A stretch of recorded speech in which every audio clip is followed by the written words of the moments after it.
Adakah kena tunggu 2 tahun untuk jual simpanan emas? Saya dapat soalan menarik ni tuan-puan masa saya buat live semalam. Kalau tuan-puan nak tahu jawapan dia, tengok video ni sampai habis. Jangan lupa save dan share supaya lebih ramai yang terima manfaat.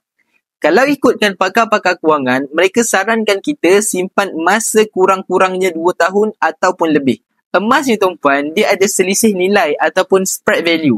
Bermaksud, harga kita beli hari ni takkan sama dengan harga yang kita jual.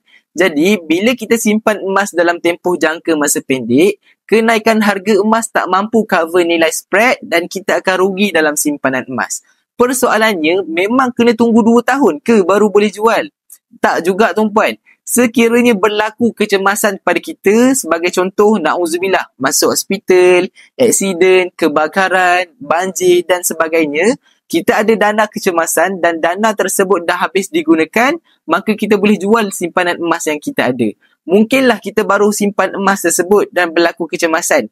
Walaupun kita rugi sedikit, tapi sekurang-kurangnya kita boleh teruskan kehidupan kita. Kesimpulannya, kalau berlaku kecemasan dan kita dah tak ada pilihan lain, maka kita boleh jual simpanan emas yang kita ada. Belajar sesuatu hari ini? Jom simpan emas dengan ilmu. Nak dapatkan lagi banyak ilmu emas dan kewangan, boleh tekan like dan teruskan follow saya.